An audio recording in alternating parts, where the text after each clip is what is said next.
Welcome into the Inner Compass podcast show. I am your host, Jackson Ogo, and thank you for joining us on episode 10 of the Inner Compass podcast show. In this episode, we're diving into the importance of setting boundaries. What are boundaries and why do they matter? Why do some people find it harder than others to set and hold boundaries?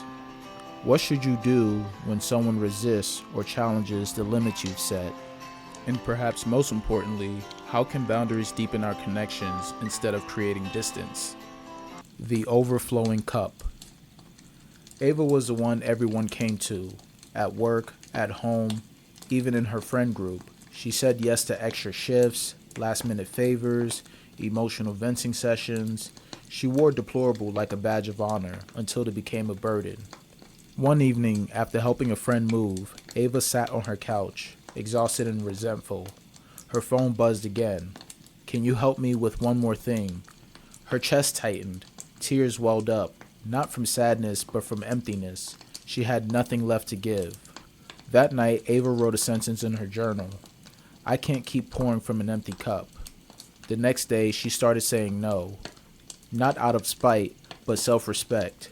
It wasn't easy. Some people didn't like it, but over time, something beautiful happened.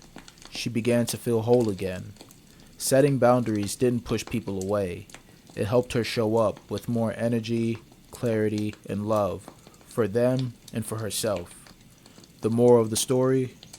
Boundaries aren't barriers. They're bridges back to balance built from self-worth. What are boundaries and why do we need them? Boundaries are personal limits we've set to protect our time, energy, emotional well-being, and values. They define what we're comfortable with and what we're not when it comes to how others treat us, how we treat ourselves, and how we navigate the world. Boundaries could be physical, like your personal space, emotional, like how much you share or absorb from others, mental, like protecting your thoughts and focus, and or time-based, like situations you have to say no to preserve your peace. So why do we need boundaries? We need boundaries to protect our mental and emotional health, to prevent burnout, resentment, or being overwhelmed, to build self-respect and reinforce our values, to create healthier or more respectable relationships, and finally, to make space for rest, healing, and personal growth. Without boundaries, we risk losing ourselves in the demands and emotions of others. With boundaries, we honor our needs, stay grounded in our truth, and create room for deeper, more authentic connections. But if boundaries are so essential, why do so many of us find it hard to set them? Why do some of us struggle more than others with setting boundaries? Some of us struggle more with setting boundaries because of past experiences, low self-worth, or fear of conflict. If you were taught to prioritize others, avoid upsetting people, or felt unsafe saying no, boundaries can feel uncomfortable or even wrong. It often comes down to learned patterns, emotional conditioning, and how much we value and protect our own needs. Here's a breakdown of why that happens. Number 1. Childhood conditioning. If you grew up in a home where your needs weren't respected, or where saying no led to punishment, guilt, or emotional withdrawal, you may have learned to prioritize others over yourself.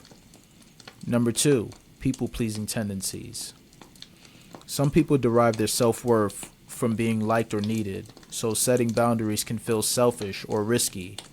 Saying no might feel like letting someone down, which can be emotionally painful for those who fear rejection. Number 3. Low self-esteem. If you don't believe your needs are valid or important, it becomes difficult to assert them. There's a tendency to accept mistreatment because of an unconscious belief that this is all I deserve. Number 4. Fear of conflict. Setting boundaries can invite confrontation or tension. For those who fear arguments, disapproval, or emotional backlash, avoiding boundaries can feel safer, even if it's harmful long term. Number 5. Cultural or gender norms. Many cultures teach individuals, especially women or marginalized groups, to be more accommodating, self-sacrificing, or agreeable. In some communities, saying no may be seen as disrespectful or dishonorable. And finally, number 6, trauma and attachment patterns. Those with insecure and anxious attachment styles may fear abandonment if they assert their boundaries. Trauma survivors may internalize the idea that safety comes from compliance or control and not self-protection.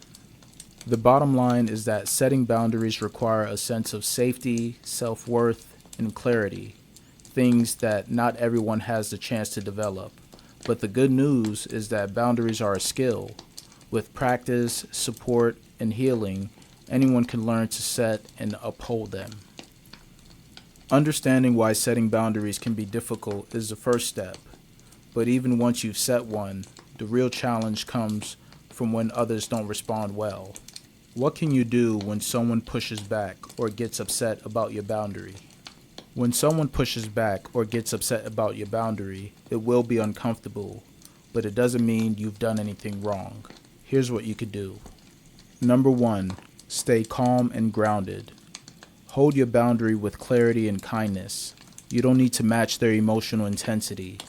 Take a deep breath and remember, it's okay if they're upset. Number 2, reaffirm your boundary. You can gently repeat or rephrase your boundary. For example, I understand this is hard, but this is something I need for my well-being. Number 3, don't over-explain or apologize excessively. When you over-explain, you invite negotiation. It's okay to be firm without being rude. You don't need to justify taking care of yourself. And finally, number 4, recognize their discomfort isn't your responsibility. Their reaction is about them, not you. People often resist boundaries when they benefit from you not having them. Setting boundaries is an act of self-respect, and sometimes discomfort is part of the process. But it gets easier with practice, and the right people will adjust. Handling pushback can be tough, but it's important to remember that boundaries aren't meant to create distance. They're meant to create clarity. In fact, when approached with honesty and care, boundaries don't damage relationships. They strengthen them.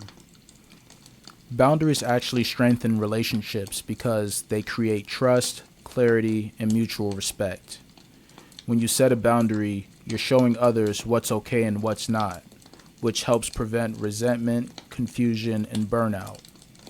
Clear boundaries allow people to show up more authentically because no one is guessing or walking on eggshells. Here's a few examples of how boundaries actually strengthen relationships rather than damage them. Number 1, in friendships. I can't always respond to messages right away, but I'll get back to you when I can. This response sets clear expectations and prevents misunderstandings or hurt feelings when you're unavailable. A true friend will understand and appreciate your honesty. Number 2, in romantic relationships. I need some time alone after work to decompress before we talk. This response prevents unnecessary tension and helps you show up more present and engaged. It also teaches your partner to respect your needs without taking it personally. Number 3, in family dynamics. I'm not comfortable discussing my personal life at every family gathering. This response reduces anxiety or pressure, making family interactions feel safer and more respectful. Over time, this can deepen mutual trust. Number 4, in the workplace. I don't check emails after 6 p.m. to maintain work-life balance.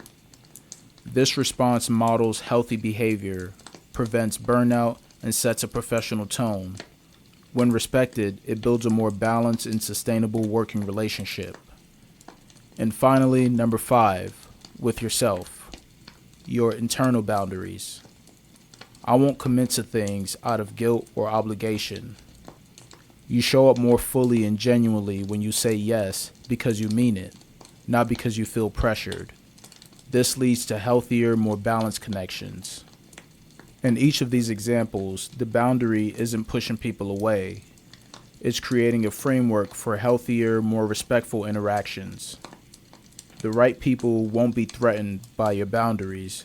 They'll appreciate the honesty and feel safer in the clarity it creates. You can't set boundaries and take responsibility for other people's feelings at the same time. Nedra Tawwab. As we close today's episode, remember this. Boundaries are not walls. They're bridges built from clarity, self-respect, and a deep understanding of your worth. It's not always easy to say no, to disappoint others, or to stand firm in what you need. But every time you set a boundary, you send a message to yourself and the world. My well-being matters. You're not selfish for protecting your peace. You're not rude for choosing rest. You're not wrong for wanting space. You're simply honoring yourself. And that is one of the most loving things you can do. But boundaries aren't the full story. Sometimes the hardest person to hold space for is you. That is why in our next episode, we'll explore the power of self-compassion.